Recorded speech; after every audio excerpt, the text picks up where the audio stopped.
Hi everyone, कैसे हैं आप सभी। उम्मीद करते हैं आप सभी बहुत अच्छे होंगे।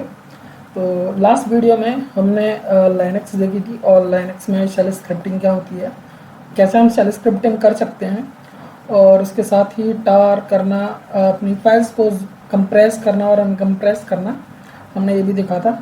और उसके साथ हमने कुछ और कमांड्स भी देखी थी और इसके साथ हमने लाइनक्स को ख़त्म किया। तो जो आज का जो सेशन है हमारा, उसमें हम देखने जा रहे हैं गिट और गिटहब। ठीक है, तो ये बहुत ही इम्पोर्टेंट टॉपिक है और ये आपको पता होना चाहिए। ठीक है, तो चलिए हम गिट और गिटहब को स्टार्ट करते हैं। तो सबसे पहले हम देखते हैं कि ये आते किस कैटेगरी में। तो ये जो दोनों टॉपिक हैं हमारे, गिट और गिटहब, ये बेसिकली सोर्स कोड मैनेजमेंट के की जो कैटेगरी है उसके अंदर आते हैं। तो देखिए, सोर्स कोड मैनेजमेंट है क्या। तो बेसिकली ये एक तरीका है जिसकी मदद से हम अपने जो कोड है उसको मैनेज करते हैं। अगर हमारी टीम बड़ी है तो उस कोड को हमको मैनेज करने में ये हेल्प करता है। अब मान लीजिए कि एक बहुत ही बड़ा प्रोजेक्ट आया आपकी कंपनी में, जस्ट लाइक कोई बड़ी वेबसाइट मान लीजिए जिसका बैकएंड काफ़ी हैवी है और जिसका फ्रंट एंड भी काफ़ी हैवी है, काफ़ी सारे मॉड्यूल्स हैं उसके अंदर। तो उसको डिज़ाइन करने की, उसको इम्प्लीमेंट करने की जिम्मेदारी आपको मिली है। तो उस दौरान आप क्या करेंगे, आप नए जो बंदे हैं उनको हायर करेंगे, ठीक है, या फिर एग्जिस्टिंग के साथ में काम करेंगे और उसके लिए आपको बड़ी टीम की आवश्यकता है। तो आप एक बड़ी टीम बिल्ड करेंगे। अब क्या होगा कि आप उस टीम के बीच में जो कोड है उसको क्या करेंगे, डिस्ट्रीब्यूट कर देंगे। अपने जो मॉड्यूल्स हैं प्रोजेक्ट पे उसको क्या करेंगे, डिस्ट्रीब्यूट कर देंगे कि ये बेसिकली इस मॉड्यूल पर ये बंदा काम करेगा और इस वाले मॉड्यूल पर ये बंदा काम करेगा। ऐसे डिफरेंट डिफरेंट मॉड्यूल्स जो हैं आप इंडिविजुअल जो आपकी टीम के पर्सन्स हैं उनको आप दे देंगे। ठीक है, और उसके बाद उसका जो डेवलपमेंट है वो स्टार्ट होगा। तो होता क्या है कि जब हम डेवलपमेंट करते हैं तो ऐसा होता है कि हमें कोई कोड हमें चेंज करना पड़ता है या फिर किसी की फंक्शनैलिटी हमें चेंज करनी पड़ती है या कुछ और फंक्शनैलिटी हमें ऐड करनी पड़ती है। तो उस दौरान हमारे पास कई सारे चैलेंजेस आते हैं। अब मान लीजिए आज मैंने कोड में कुछ चेंजेस किए और वो चेंजेस अभी के लिए मुझे बिल्कुल ठीक लग रहे हैं, पर अभी अगर मैं उस कोड को 2 हफ्ते बाद अगर मैं देखूंगा फ्यूचर में, तो मुझे पता चलेगा कि नहीं यार, इससे तो अच्छा मेरा पुराना कोड था, वो ज़्यादा अच्छी तरीके से काम कर रहा था। तो उस दौरान अब मैं क्या करूँगा, मुझे ये तो पॉसिबली, ये मेरे लिए पॉसिबल तो है नहीं कि मुझे याद रहे कि मैंने किस लाइन में क्या क्या चेंजेस किए, कौन कौन सी फंक्शनैलिटी चेंज करी। ठीक है, तो वो सारे जो एकदम डीप जो पॉइंट्स होते हैं वो तो किसी को भी याद नहीं रहते एज ए ह्यूमन। तो आप क्या कर सकते हैं, तो उसको मैनेज कैसे करना है, हम कैसे उसको रोल बैक कर सकते हैं। तो वही सारी जो मैनेजमेंट में जो हमारे पास जो फंक्शनैलिटी हमें देता है, फ्लेक्सिबिलिटी जो हमें देता है, वो देता है हमारा सोर्स कोड मैनेजमेंट। तो इसके थ्रू हम क्या करते हैं कि हम अपने जो हमारा बड़ा सा कोड है उसको डिफरेंट डिफरेंट मॉड्यूल्स में डिवाइड कर देंगे।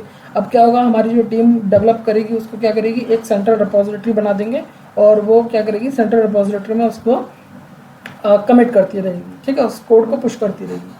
तो एज अ प्रोजेक्ट इंजीनियर जो बंदा है जिसके अंदर वो सारा कोड आ रहा है या जिसके अंदर वो प्रोजेक्ट चल रहा है, वो वहाँ से डिसाइड कर सकता है कि उसको कौन सा कोड जो है वो रखना है, कौन सा नहीं रखना है, इसके अंदर क्या चेंजेस कराने हैं। ठीक है, तो इस तरीके से क्या होता है कि ये हमारी हेल्प करता है। ठीक है, हमारे कोड को मैनेज करने के लिए, और बहुत सारे बेनिफिट्स हैं इसके भी। ठीक है, एज अ अगर आप प्रोफेशनल देखो तो भी सोर्स कोड मैनेजमेंट के काफ़ी बेनिफिट्स आ जाते हैं। ठीक, तो अब आ गया, हम स्टार्ट करते हैं कि क्या है। ये एक मेथोडोलॉजी है। ठीक है, ये कोई टूल नहीं है, बेसिकली क्या है, ये मेथोडोलॉजी है जिसकी मदद से हम अपने कोड को क्या करते हैं, मैनेज करते हैं। ठीक है, बहुत ही सिंप्लीफाई मैनर के अंदर, और यह हमें हेल्प करता है कि हम अपने कोड को सेपरेटली स्टोर कर सकते हैं।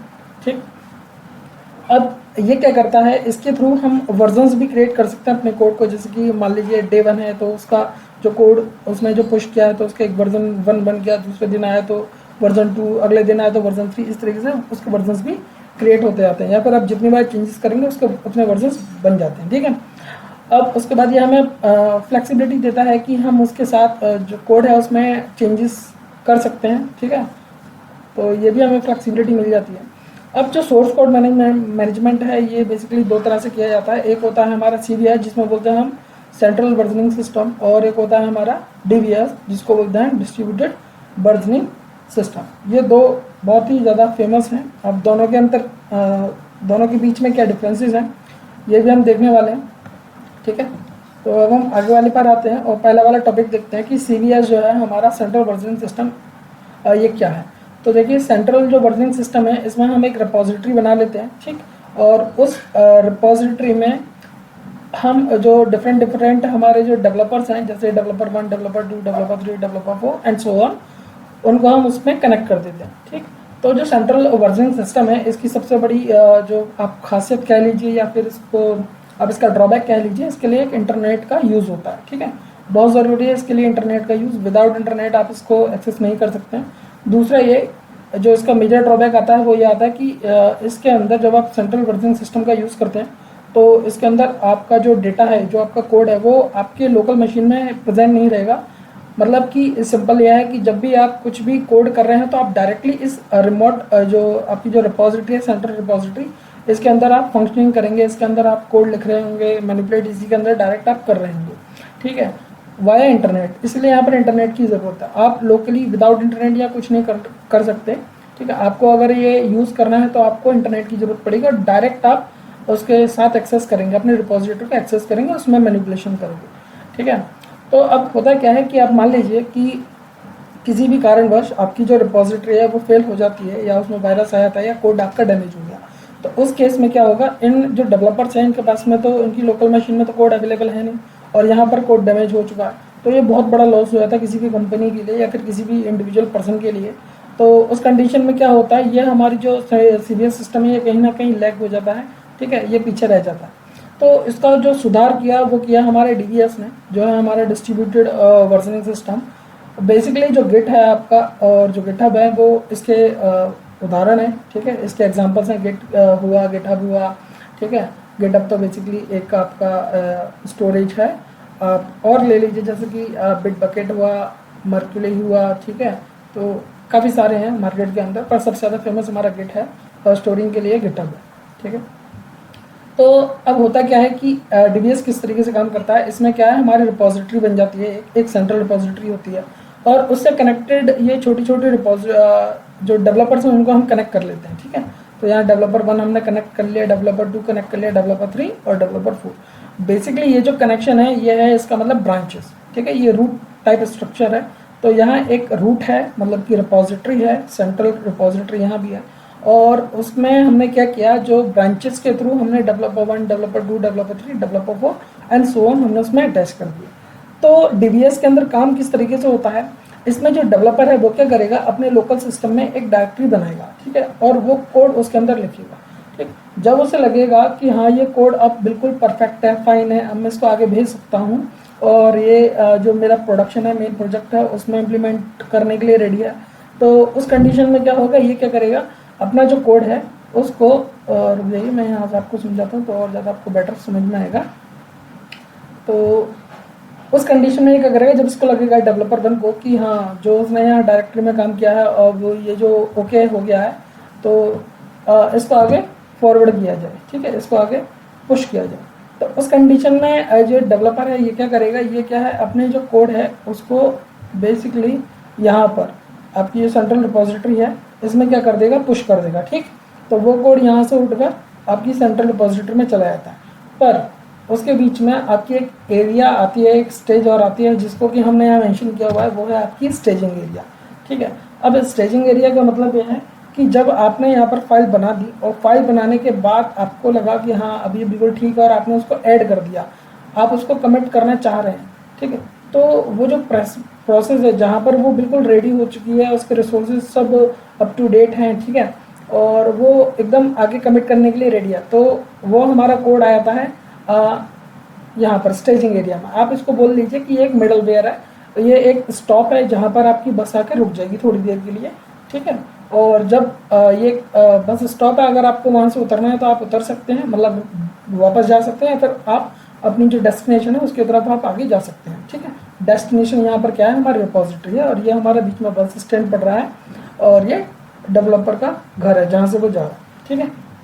तो इसमें इस तरीके से काम होता है। सेम ये अदर लोगों के लिए काम करती है। अब मान लीजिए कि डेवलपर 1 ने एक दिन काम किया और उसको कमिट कर दिया, तो जब वो यहाँ पर कमिट करेगा तो इसकी एक स्पेसिफिक कमिट आईडी बन जाएगी, मतलब कि वो कमिट आईडी, अब ये मान लीजिए कि वो वर्जन बन रहा है, ठीक है। सेम जब डेवलपर 2 आया तो उसने काम किया तो उसका भी वर्जन अलग वर्जन बन जाएगा, डेवलपर 3 का अलग वर्जन बनेगा, डेवलपर 4 का अलग वर्जन बनेगा, और ऐसे वर्जन बन जाएंगे। सबको स्पेसिफिक जो कमिट आईडी है वो अलॉट होती जाएंगी। ठीक, अब उस कमिट आईडी के थ्रू अगर उनको कहीं रोल बैक करना है, वापस से अपना पुराना कोड चाहिए, तो वो उस कमिट आईडी के थ्रू अपने जो पुराना कोड है उस पर स्विच बैक कर सकते हैं। ठीक, तो इस सारी चीज़ को जो हमने इसमें बताया है आपको, फंक्शनैलिटी की किस तरीके से काम हो रहा है, ये हम अभी प्रैक्टिकल भी करके देखेंगे इसका। ठीक है, और इसके जो दो मेजर एडवांटेज आए जाते हैं वो ये आ जाते हैं कि देखिए, इसमें पहली बात इंटरनेट सिर्फ रिक्वायर होता है, वो भी तब जब आपको अपना कोड और जो सेंट्रल रिपोजिटरी है जो कि आपका गिटहब है वहाँ पर आपको पुश करना है या फिर वहाँ से आपको पुल करना है। ठीक है, तो तब आपको इंटरनेट की ज़रूरत होती है, वरना आप अपने जो लोकल जो मशीन है उसमें ही आप कोड को मैनिपुलेट कर सकते हैं। ठीक, उसके बाद जैसे कि ये दूसरा है कि हम लोकल मशीन में इसकी प्रेजेंस रहती है हमारे डेटा की, क्योंकि यहाँ डायरेक्टरी बनी हुई है जिसमें हम काम कर रहे हैं। ठीक है, तो वो कोड हमारा यहाँ भी अवेलेबल है और वो कोड हमारा पुश के बाद यहाँ भी अवेलेबल है। अगर बाई चांस किसी भी कारणवश हमारी रिपोजिटरी फेल हो जाती है तो हम पर वो कोड यहाँ पर पड़ा हुआ है, जो CVS जो सेंट्रल जो वर्जन सिस्टम है उस केस में वो चीज़ वहाँ पर नहीं थी। ठीक है, अब मान लीजिए सेम ऐसा होता है कि आपकी जो रिपोजिटरी है सेंट्रल रिपोजिटरी, वहाँ अगर कोई फेलियर हो जाता है, ठीक है, और वो कोड वहाँ से चला गया, तो उस कंडीशन में तो आपकी लोकल रिपोजिटरी पर है ही है। अब इसका उल्टा कर दीजिए, अगर आपकी लोकल रिपोजिटरी से वो डेटा डिलीट हो जाता है, ठीक है, तो आप उस केस में क्या कर सकते हो, आप जो आपकी सेंट्रल रिपोजिटरी है वहाँ से वो डेटा क्या कर सकते हो, पुल करते हो अपनी मशीन के अंदर, और देन आप आगे अपने काम को कंटिन्यू कर सकते हो। ठीक है, तो ये एक इसका मेजर वो है, एडवांटेज है। ठीक है, तो अब हम इसको आगे करके देखते हैं कि बेसिकली गिट क्या है। ठीक है, और गिट की आप वर्किंग देखेंगे, गिट किस तरीके से काम करता है। जो मैंने यहाँ आपको अभी डिस्क्राइब किया वो भी मैं आपको हैंड्स ऑन करके दिखाऊंगा उसका। ठीक है, तो चलिए, आपको सबसे पहले क्या करना है, आपको पहले अपनी जो EC2 इंस्टांस है उसको ऑन कर लेना है। ठीक है, तो जब आप अपने EC2 इंस्टांस को ऑन कर लें तो सबसे पहले आपका काम है कि आपको उसके अंदर एक पैकेज इंस्टॉल करना पड़ेगा। ठीक है, और वो पैकेज हमारा कौन सा होगा, गिट। ठीक, तो हम क्या करेंगे, गिट पैकेज को इंस्टॉल कर रहे हैं, -y हम कमांड देंगे। ठीक, ये हमने दी और हमारा जो पैकेज है गिट का वो इंस्टॉल हो चुका है, यहाँ पर कंप्लीट लिख कर आ रहा है। ठीक है, तो अब हम क्या करेंगे, सबसे पहले हमें क्या करना होता है, एक डायरेक्टरी लोकल मशीन में भी बनानी होती है। ठीक है, तो ये हमारी लोकल मशीन है, तो यहाँ पर हम अभी एक लोकल डायरेक्टरी बनाएंगे। ठीक है, तो मैं यहाँ पर इसका नाम दे रहा हूँ गिट डायरेक्टरी। ठीक, अब मैंने यहाँ एंटर दबाया, अब ls करके देखूंगा तो मेरी गिट डायरेक्टरी आ रही है। अब मैं अपने उस गिट डायरेक्टरी के अंदर चला जाता हूँ। ठीक है, तो मैं अपनी डायरेक्टरी के अंदर आ गया। ठीक, और अब मुझे यहाँ पर अगर अपने गिट को यूज़ करना है, जो मेरा टूल है उसको मुझे यूज़ करना है, तो मुझे सबसे पहले यहाँ पर क्या करना होगा, गिट को इनिट करना होगा, मतलब इनिशियलाइज़ करना होगा। ठीक, तो मैं यहाँ गिट को इनिशियलाइज़ भी कर सकता हूँ, या फिर आप ऐसा करें, सबसे पहले आप 2 वेरिएबल बना लें जिसमें कि आपकी इंफॉर्मेशन रहेगी।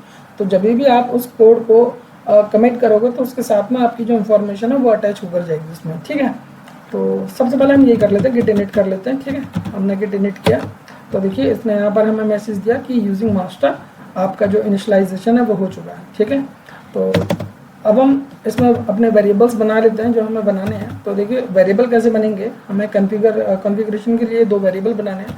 तो हम यहाँ पर देंगे गेट कॉन्फ़िग, ठीक है, और यहाँ देंगे हाइफन ग्लोबल, और यहाँ देंगे यूज़र डॉट नेम।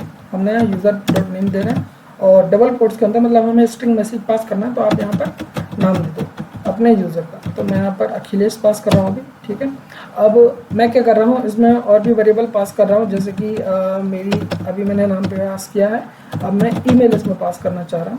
ठीक है, तो आप यहाँ पर ईमेल भी पास कर दो। ठीक, तो ऐसे ही आप इसमें आईडी भी पास कर सकते हो। तो मैं अभी यहाँ पर @gmail.com कर देता हूँ। ठीक है, तो अब मैं एंटर करूँगा। अभी आपको अगर चेक करना है तो आप वापस जाइए और आपको अब सिर्फ, सॉरी ये हमसे गलती हो गई, हमें यहाँ पर ईमेल लिखना था। ठीक है, हमने वहाँ पर टाइप एरर किया हुआ, पर कोई भी नहीं, हमारा जो वेरिएबल है वो सेट हो चुका है उसमें। ठीक है, तो हम यहाँ पर वापस से कर देते हैं अखिलेश 23@gmail.com। ठीक है, तो मैंने यहाँ पर वेरिएबल दे दिया उसको। अब मुझे चेक करना है तो मैं जाऊँगा वापस और आपको बस इतना टाइप करना है कि यूज़र का ईमेल बता दो मुझे।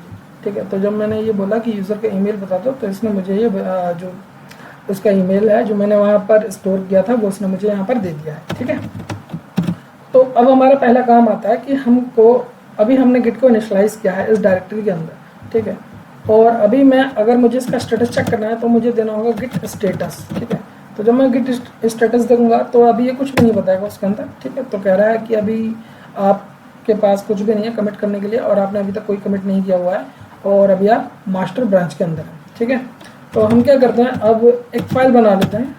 मैं कैट के थ्रू बनाऊंगा जिससे कि अब मैं दिखा सकूं कि हम क्या मॉडिफिकेशन करेंगे, तो कैसे हम उसको रोल बैक भी कर सकते हैं। ठीक है, तो मैंने फाइल नाम की एक फ़ाइल बनाई है। ठीक है, उसके अंदर मैं कंटेंट लिखूंगा हाय एवरीवन, और यहाँ पर मैं देता हूँ दिस इज़ फॉर गिट। ठीक है, तो मैंने यहाँ दिया, कंट्रोल डी किया, अब ये मेरा डेटा इसके अंदर आ गया। आप डेटा को चेक करना है तो आप करो कैट और फाइल का नाम दे दो। ठीक है, तो आप देख सकते हैं यहाँ पर जो हमने फाइल के अंदर लिखा था वो हमारा डेटा यहाँ पर हमको मेंशन हो गया।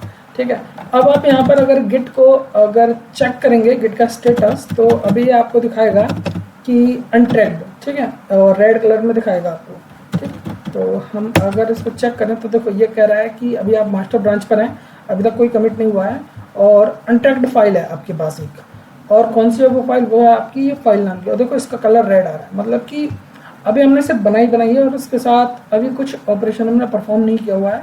और इसको हम क्या कर सकते हो, अगर हम इसको ऐड कर दें तो ये यहाँ पर बताता है कि गिट ऐड आप कर लो, इस तरीके से नाम देकर, तो ये क्या हो जाएगी, ये कमिट होने के लिए रेडी हो जाएगी। मतलब कि अब ये स्टेजिंग एरिया के अंदर आ जाएगी, अब ये अनट्रैक्ड है तो तब ये ट्रैक्ड हो जाएगी। तो मैं देता हूँ कि गिट ऐड, जो ये बोल रहा है वही, और मैं यहाँ पर इसका फाइल का नाम देता हूँ। अगर आपको सारी फाइल्स एक साथ में करनी है तो स्पेस डॉट करना है आपको। ठीक है, और आप इंडिविजुअली करना चाह रहे हो तो आपको उस फाइल का नाम देना है। तो मैंने कहा गिट ऐड फाइल, अब मैंने एंटर किया और अब मैं अगर स्टेटस चेक करूँगा तो देखो ये जो फाइल का कलर यहाँ रेड आ रहा था अब वो कैसा आ रहा है, ग्रीन आ रहा है। ये कह रहा है कि हाँ चलो ठीक है, अभी आप मास्टर ब्रांच में हो, अभी तक आपने कोई कमिट नहीं किया हुआ है, पर हाँ अभी कुछ है जो कमिट कर सकते हैं आप उसे। ठीक है, और अभी हमारी स्टेज हो चुकी है। ठीक है, और अगर हम ये टाइप करेंगे और इस तरीके से फाइल का नाम देंगे तो हम अपनी फाइल को क्या कर सकते हैं, अनस्टेज कर सकते हैं, मतलब कि हम उस स्टेशन से वापस लौट सकते हैं। ठीक है, उस जो हमने बताया कि बस स्टैंड आएगा तो आप उस बस स्टैंड पर उतर सकते हैं बस से। ठीक है, आप वापस अपने घर जा सकते हैं पैदल, अगर आपको ऑफिस नहीं जाना है तो। ठीक है, तो हम कह रहे हैं कि नहीं नहीं हमें तो अभी ऑफिस जाना है, तो हम क्या करेंगे, हम उसको कमिट करेंगे। तो कमिट करने के लिए हमें देना है गिट कमिट और -n करके आप उसको एक मैसेज पास करेंगे और वो मैसेज आपका स्ट्रिंग में होगा। तो मैं यहाँ कहूँगा कि फर्स्ट कमिट। ठीक है, मैं यहाँ पर ये दे रहा हूँ और मैसेज हमने पास किया, आप एंटर करेंगे तो ये बोल रहा है कि 1 फाइल आपकी चेंज हुई है, एक इंसर्शन हुआ है और क्रिएट मोड है उसका। ठीक है, ठीक है, आप इसको छोड़ें। अब आप यहाँ पर अगर चेक करें गिट का, अगर आपको देखना है कि कमिट हुआ कि नहीं हुआ है तो आप सारे कमिट्स चेक कर सकते हैं गिट लॉग के थ्रू। ठीक है, तो आप देंगे गिट लॉग तो आप यहाँ पर देख पा रहे हैं कि यहाँ पर हाँ ठीक है, ये कमिट आईडी हमें मिल गई है और हमारा जो पॉइंटर है वो मास्टर जो ब्रांच है उसको पॉइंट कर रहा है। ठीक है, तो basically it is a pointer जो यहाँ पर स्टार बन के आएगा, वो अभी हम देख लेंगे।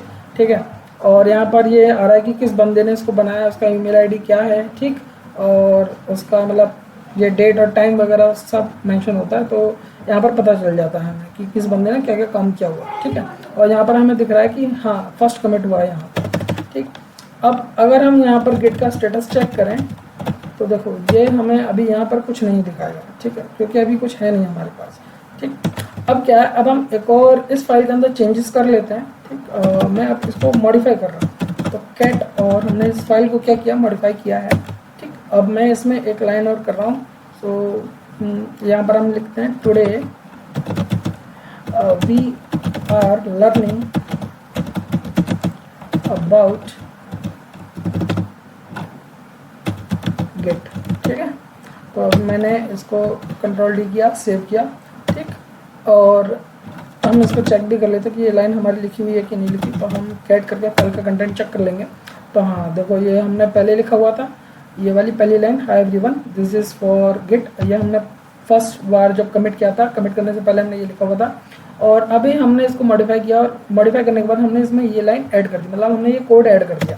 ठीक है, अब मैं अगर गिट का स्टेटस चेक करूँ यहाँ पर तो ये अभी मुझे बोलेगा कि कुछ अनट्रैक्ड है, आपने कुछ मॉडिफाई किया है और वो अनट्रैक्ड है। ठीक है, तो मैं यहाँ चेक कर रहा हूँ गिट स्टेटस। तो देखो ये मुझे बोल रहा है कि भाई अभी कुछ स्टेज नहीं किया हुआ है आपने, ठीक है, कमिट के लिए, पर हाँ आपने कुछ मॉडिफाई किया। देखो वो फिर से रेड कलर में आ रहा है, जिसको कि अगर हम ऐड कर लें यहाँ पर, तो ये बता भी रहा है जिसको अगर हम ऐड करेंगे तो हम उसको कमिट कर सकते हैं बाद में, ठीक है। तो हम अब क्या करते हैं कि गिट ऐड करते हैं। पिछली बार मैंने फाइल का नाम दिया था, इस बार मैं डॉट दे रहा हूँ, जिससे कि जो भी कुछ हो, जितनी भी नंबर ऑफ फाइल्स हो, वो आप सभी एक बार में डॉट के थ्रू आप उसको ऐड कर सकते हैं, ठीक है।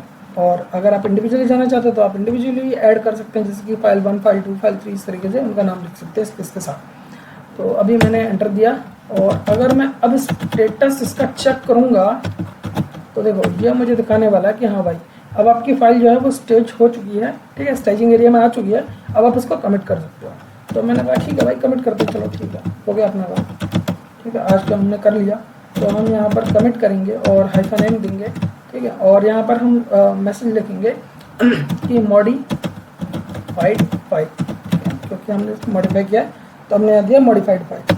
अब मैंने यहाँ एंटर किया, ठीक है। एंटर करने के बाद अगर मैं यहाँ पर गिट लॉग चेक करूँ कि मेरा क्या क्या कमिट हुआ है, तो देखो अब मुझे यहाँ पर 2 कमिट आईडी आ रही है, एक ये आ रही है, ठीक है, और ये लेटेस्ट है। जो सबसे टॉप पर आएगी मतलब कि वो लेटेस्ट है, और जो सबसे नीचे आएगी मतलब कि वो पुरानी है, ठीक है।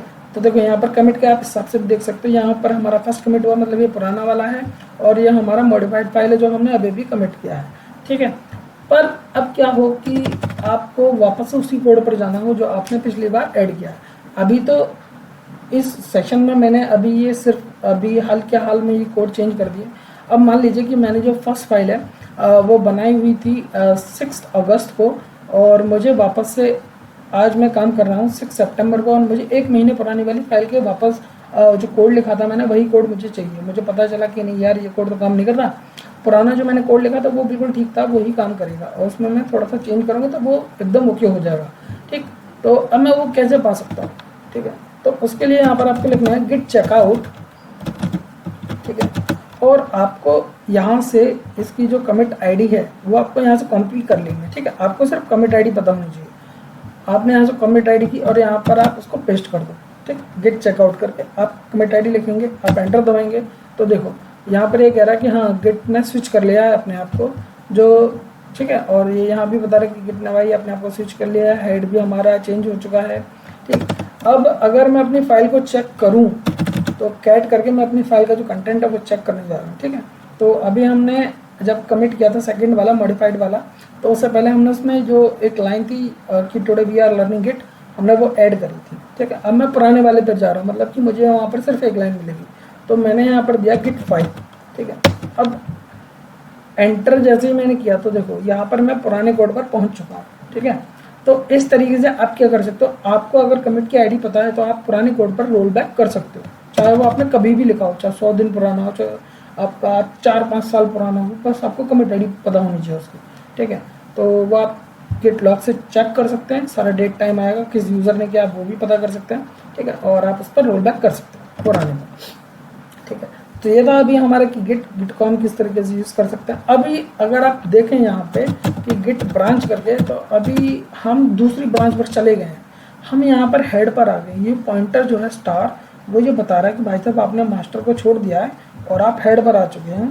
तो अगर वापस से हमें अपनी मास्टर पर जाना है तो हमें यहाँ देना होगा गिट चेकआउट, मतलब अगर हमें अपनी जो ब्रांचेस हैं, नंबर ऑफ ब्रांचेस जितनी भी बनी है उनके बीच में अगर स्विच करना है तो हम गिट चेकआउट जो ब्रांच है उसका यूज़ करते हैं, ठीक है, तो उस कमांड का यूज़ करते हैं। तो हमने कहा गिट चेकआउट और हम यहाँ कहेंगे मास्टर, ठीक है, कि भाई मास्टर पे आ जाओ। हमने एंटर किया तो ये बोल रहा है कि हाँ भैया ठीक है आप स्विच कर दिए गए हो, ठीक है। अब आप वापस से वही वाली कमांड चलाएंगे गिट ब्रांच चेक करनी है हमें। तो जब आप आएंगे तो देखो हमारा जो अब जो पॉइंटर है वो कहाँ पर आ रहा है, मास्टर पे आ रहा है, मतलब कि अब हम मास्टर के अंदर आ चुके हैं। हमने जो हेड जो हमारा आ रहा था इस स्पेसिफिक आईडी पर, वो हम छोड़ आए पीछे, ठीक है। अब हम इस पर आ चुके हैं। तो इस तरीके से आप चेकआउट भी कर सकते हैं। अब क्या हो कि आपको प्रोजेक्ट के अंदर अपने रिपोजिटरी के अंदर छोटी छोटी ब्रांचेस बनानी हो, और आप चाहते हैं कि आपके जो डेवलपर्स हैं वो इंडिविजुअली उस ब्रांच में कमिट करें जो आपने उनको बनाकर दी है, वो मास्टर ब्रांच में कुछ भी छेड़छाड़ ना करें, ठीक है।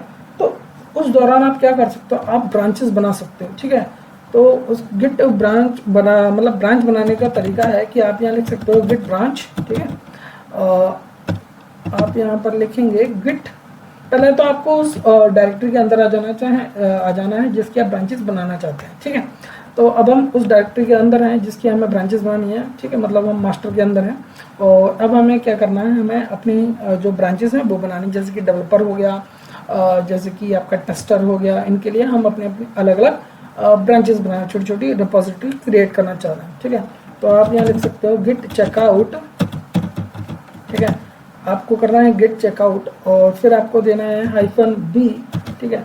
तो उससे क्या होगा, आपकी जो ब्रांच है वो क्रिएट हो जाएगी और आप उसमें ऑटोमेटिकली चेकआउट भी कर जाओगे, आपको बाद में चेकआउट करने की आवश्यकता नहीं पड़ेगी, एक और बार वो जो कमांड रन नहीं करनी है, बस आप डायरेक्ट चेकआउट कर जाओगे, ठीक है। अब आप यहाँ पर उस कमांड का नाम दें, ठीक है। तो मैं यहाँ पर DEVP कर रहा हूँ, मतलब डेवलपर है। अब मैं एंटर करूँगा तो देखो ये कह रहा है कि स्विच टू न्यू ब्रांच, अब हम इस पर आ चुके हैं। अब अगर मैं अपनी ब्रांचेस चेक करूं यहाँ पर टाइप करके कि गेट ब्रांच, मुझे बताओ कि मेरी कौन कौन सी ब्रांचेस हैं यहाँ पर। तो देखो यहाँ पर एक डेवलपर नाम की ब्रांच आ रही है और एक मास्टर नाम की ब्रांच आ रही है। पहले हम किस में थे, मास्टर में थे। जब हमने एक नई ब्रांच इसके थ्रू बनाई तो हम क्या करें, हमारी वो ब्रांच भी बन गई और हम चेकआउट होकर उस वाली ब्रांच में आ भी गए, मतलब हम स्विच भी हो गए। तो अब हम कहाँ पर हैं, अब हम डेवलपर ब्रांच के अंदर हैं।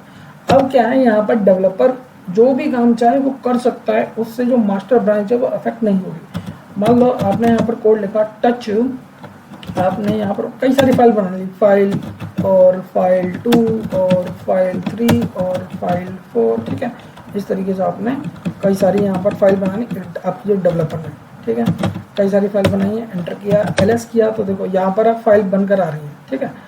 अब हम उस जो डेवलपर है उसने उसको कमिट भी कर दिया, तो हम यहाँ लिखते हैं गिट ऐड, और मैं सभी को ऐड करना चाह रहा हूँ तो गिट स्पेस डॉट दिया मैंने, सभी ऐड हो गई हमारी। मैं चाहूँ तो यहाँ पर गिट स्टेटस आपको दिखा सकता हूँ, ठीक है। तो गिट स्टेटस चेक करो तो देखो ये बोल रहा है कि हाँ आपने ये सारी फाइल क्या कर दी है, स्टेजिंग एरिया में आ चुकी हैं, अब ये कमिट करने के लिए रेडी है। तो अब मैं यहाँ दूंगा गिट कमिट,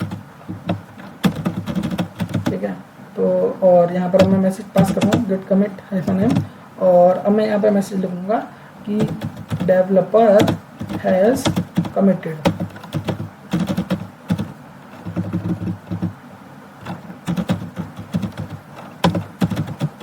ठीक है। हमने यहाँ पे ये मैसेज लिखा, एंटर दबाया, तो देखो ये बोल रहा है कि हाँ 4 फाइल चेंज हो गई हैं, इंसर्शन हो चुके हैं और डिलीशन अभी तक कोई भी नहीं हुआ, 0 डिलीशन 0 इंसर्शन। अभी ये दे रहा है कि ठीक है ठीक है ये वाली फाइल्स हमारी पहुँच चुकी है, ठीक। अब अगर मैं गिट लॉक करूँ, ठीक, तो अभी हमें यहाँ पर दिख जाएगा, ठीक है। तो देखो डेवलपर हैज़ कमिटेड यहाँ पर आ रहा है, वो स्पेलिंग गलत हो, कोई बात नहीं, ठीक है, आपको बस कॉन्सेप्ट समझ में आना चाहिए। तो यहाँ पर इस आईडी के थ्रू क्या हुआ, हमने वो कमिट कर दी। और अब अगर वही चीज़ मुझे मास्टर के अंदर देखना है, मैं चाह रहा हूँ कि मुझे मास्टर के अंदर पता चले कि मास्टर के अंदर क्या काम हुआ है, तो वो मुझे किस तरीके से पता चलेगा। एक मिनट, क्या हुआ इसको,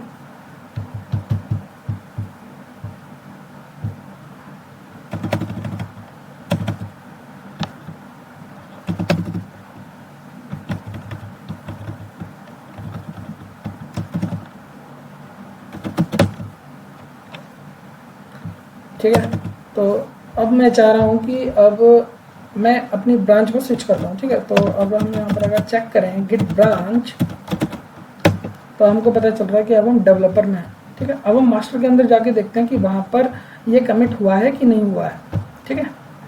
तो हम यहाँ से ब्रांच को चेंज कर लेंगे, तो गिट चेकआउट लिखना आपको, ठीक। और आपने गिट चेकआउट लिखा, अब आप उसको मास्टर के पास चले जाएं, ठीक है। तो आपको यहाँ मास्टर दे देना है। अब आप एंटर करो तो अब आप मास्टर ब्रांच के अंदर हैं, ठीक है। अब आप अगर गिट लॉक करेंगे तो आपको ये वाला जो कमिट आपने वहाँ पर किया है, डेवलपर हैज़ कमिटेड, अब वो कमिट यहाँ पर नहीं दिखा, मतलब कि वो जो काम हुआ है वो सिर्फ डेवलपर के पर्सपेक्टिव से हुआ है, डेवलपर की रिपोजिटरी में हुआ है, उससे मास्टर ब्रांच को कुछ भी अफेक्ट नहीं हुआ है, ठीक है। अब अगर मास्टर ये चाहता है कि हाँ इसका कोड मेरे में आ जाए, इसने जो जो फाइलें लिखी हैं वो मेरे पास आ जाएं, ठीक है, तो देखो वो कैसे होंगे। तो उसके लिए मुझे यहाँ लिखना होगा गिट मर्ज, मैं यहाँ लिखूँगा गिट मर्ज, ठीक है, मर्ज। और अब मैं यहाँ पर क्या करूँगा, मैं बस बेसिकली जो ब्रांच मैंने लिखी है मैं उस ब्रांच का नाम लिखूँगा। तो मेरी ब्रांच का नाम था डेवलपर, ठीक है। तो मैंने लिखा, मैंने एंटर किया, तो देखो यहाँ पर कुछ चेंजेस हुए, ठीक है, वो सब हो गया। अब मैं यहाँ पर अगर गिट लॉग करूँ वापस से, तो मुझे यहाँ पता चलेगा कि देखो मेरी यहाँ पर ये वाला जो कमिट है वो भी आ चुका है, जो डेवलपर के अंदर हो रहा था। और यहाँ पर आप चेक भी कर सकते हो कि जो हमारा हेड है वो मास्टर पर है, पर वहाँ कहाँ से आया वो डेटा, वो आया है डेवलपर से, मतलब डेवलपर से डेटा मास्टर के अंदर आ चुका है। और हमारा हेडर कहाँ है, हमारा जो पॉइंटर है वो भी मास्टर के ऊपर है, ठीक है। तो अब मास्टर की जो रिपोजिटरी है, मास्टर का जो फोल्डर स्ट्रक्चर है, उसके अंदर ये फाइल आ चुकी है, ठीक है।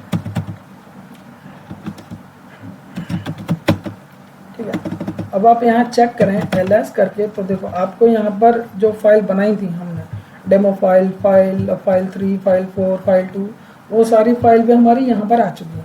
क्योंकि फाइल तो मास्टर ने बनाई थी, पहले जो फाइल बनी थी वो किसने बनाई थी, जो मास्टर हमारा यूज़र था उसने क्रिएट करी थी। उसके बाद जो हमारा डेवलपर था उसने फाइल क्रिएट करी, डेमो फाइल क्रिएट करी, फाइल 2 क्रिएट करी, फाइल 3 क्रिएट करी, फाइल 4 क्रिएट करी, उसके बाद उसने कमिट किया। तो इस तरीके से हमारे जो गिट है वो काम करता है, ठीक है।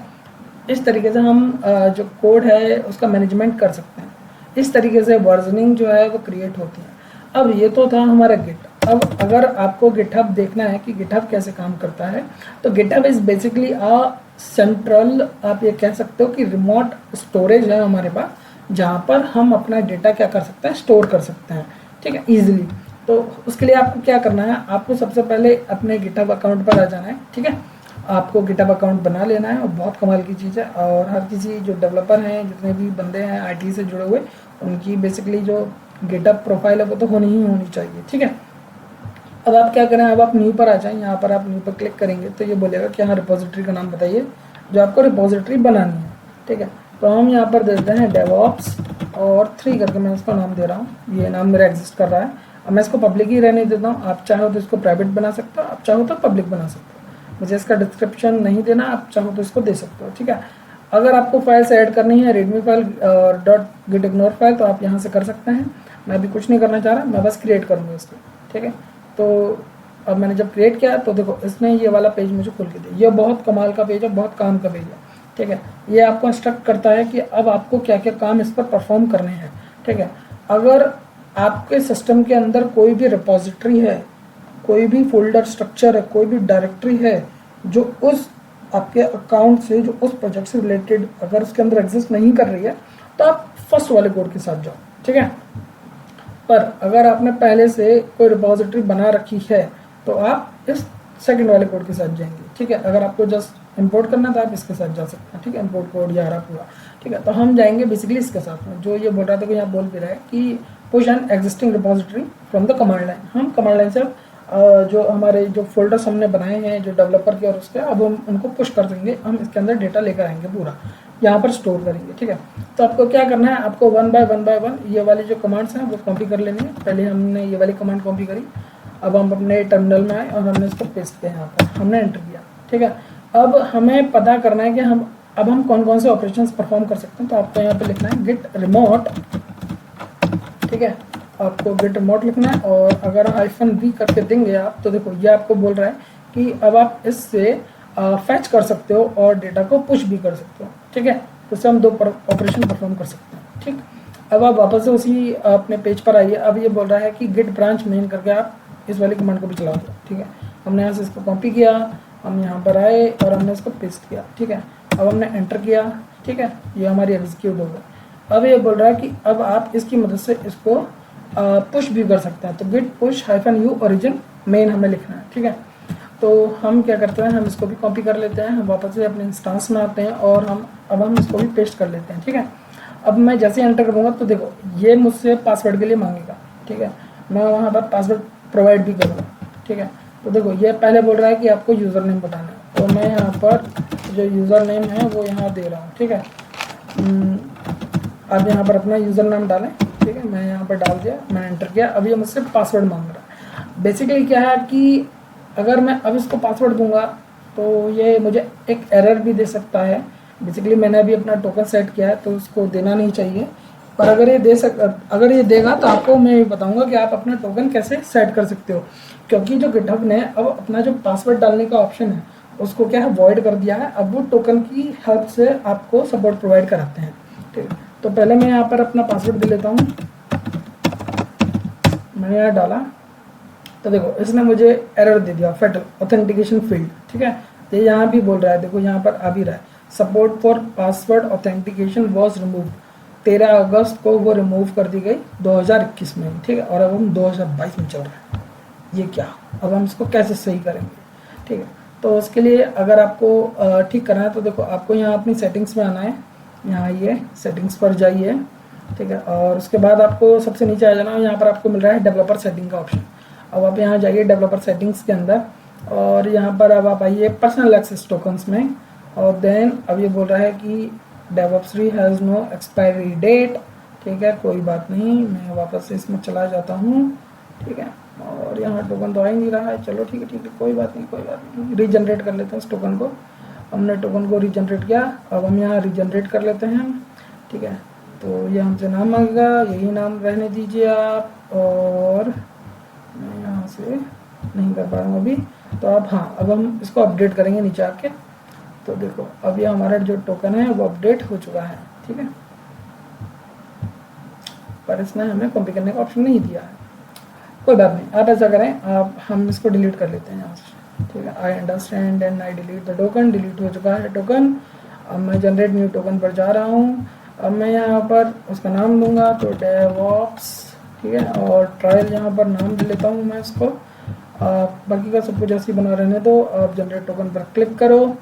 ठीक है, तो ये आपको यहाँ पर टोकन दे देगा, आप यहाँ से टोकन को कॉपी करें। अब आप वापस से EC2 इंस्टेंस में जाएं, और एक बार आपको दोबारा से वही कमांड यहाँ पर परफॉर्म करनी है। ठीक है, ये क्या हुआ, हैंग हो गया,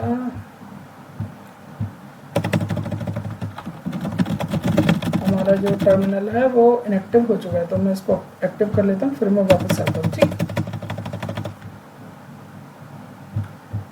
ठीक है, तो अब हमारा जो टर्मिनल है वो एक्टिव हो चुका है। ठीक है, थोड़ा देर के लिए बेचारा सो गया था, यानी git push happen new origin में। ठीक है, अभी आपसे यूज़र नेम पूछेगा, तो आप अपना यूज़र नेम जो है वो पास कीजिए इसको। ठीक है, अब ये बोलेगा उसका पासवर्ड दो, तो आपको जो टोकन आपने कॉपी किया है वो आप यहाँ पर दे दें। अब आप एंटर दबाएं तो देखो अब ये कह रहा है कि हाँ ठीक है, आपने जो ऑब्जेक्ट है इन्यूमरेट किए इसने ऑब्जेक्ट 9, और जो ऑब्जेक्ट थे वो डन हुए हमारे। ठीक है, और इस तरीके से इसने क्या किया, हमारा जो डेटा है वो पुश कर दिया। अब आप जाइए यहाँ पर वापस से गिटहब पर, और अब आप अपने रिपोजिटरी के अंदर आइए। ठीक है, यहाँ पर जाइए अपने प्रोफाइल पर, और वहाँ से आप अपने रिपोजिटरीज में आ जाइए, और यहाँ पर जाकर आप अपना जो DevOps3 जो हमने अभी बनाई थी उसके अंदर देखो, यहाँ पर जो डेटा है वो हमारा आ चुका है। और ये बोल रहा है कि हाँ 13 मिनट पहले जो सारा डेटा है आपने कमिट कर दिया था पूरा, तो कमिट का टाइम यहाँ पर आ रहा है, और यहाँ पर ये आ चुका है अब आपका डेटा। ठीक है, तो इस तरीके से आप इसमें अपनी कमांड को एग्जीक्यूट कर सकते हो। ठीक है, आप इस तरीके से गिट का यूज़ कर सकते हैं सोर्स कोड मैनेजमेंट के लिए। आप कैसे अपना डेटा स्टोर कर सकते हैं हमने वो आपको बता दिया। अब इसमें एक और रहेगा कॉन्सेप्ट कि अगर आपको कुछ डेटा किसी की जो रिपोजिटरी क्लोन करनी है तो आप क्या कर सकते हैं, आप जाएंगे वहाँ पर, अभी हमारे यहाँ पर फॉक का ऑप्शन नहीं आ रहा, तो आप जब जाएंगे किसी और यूज़र की पर, ठीक है, विजिट करेंगे उसके गिटहब रेपो को, तो आप यहाँ से उसको पुश कर सकते हो, तो वापस से हमें वही डायरेक्टरी बनाने का स्ट्रक्चर आ जाएगा। आप उस तरीके से उसकी जो रिपोजिटरी उसको क्लोन कर सकते हो। ठीक है, और दूसरा एक तरीका यह है कि आप यहाँ से इसको कॉपी कर लें इस रिपोजिटरी को। ठीक है, और कॉपी करने के बाद अब आप अगर इसमें आएंगे अपने टर्मिनल में, और यहाँ पर अगर आप लिखें गिट क्लोन, ठीक है, और वापस से अगर आप उसको पेस्ट कर दें, उसने आपने जो वहाँ से इसका जो लिंक कॉपी किया है ये वाला URL आपने वो यहाँ पर पेस्ट कर दिया। अब आप एंटर दबाएंगे तो देखो ये सारा जो डेटा है उसका वो आपने आपके में क्लोन कर देगा उस नाम से। चाहें तो अब आप LS करके देख सकते हो, तो यहाँ पर देखो DevOps3 नाम की एक जो डायरेक्टरी है वो बन चुकी है, और वो DevOps3 कौन सा है, यही DevOps3 आपकी है। ठीक है, जो आपने यहाँ पर जो डेटा है जो आपने पोस्ट किया है, ठीक है, जो मास्टर रिपोजिटरी है उसका नाम है ये हमारा। ठीक है, हम चाहें तो इसके अंदर जाकर इसको देख भी सकते हैं। तो DevOps के अंदर हम जाएंगे और हम LS करेंगे, तो देखो हमें वही सारी फाइल मिल रही हैं जो फाइल्स हमारी यहाँ पर स्टोर हैं। ठीक है, जो यहाँ पर स्टोर है ये वाली फाइल, तो वही वाली फाइल्स हमें यहाँ पर दिखाई भी दे रही हैं। आप LS कर लें तो आपको बेटर दिख जाएंगी, तो वही सेम फाइल है। ठीक है, तो इस तरीके से आप गिट का यूज़ कर सकते हैं सोर्स कोड मैनेजमेंट के लिए।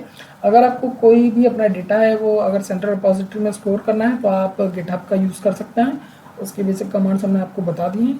ठीक है, और एज अ DevOps इंजीनियर आपके लिए ये इनफ है। ठीक है, तो अब हम नेक्स्ट जो वीडियो रहेगा उसमें हम देखेंगे कि किस तरीके से आप जेनकिंस को इंस्टॉल करेंगे और जेनकिंस को पर अपनी जॉब क्रिएट करेंगे, ठीक है। और जेनकिंस के बारे में हम और जानेंगे इसके आगे, ठीक है।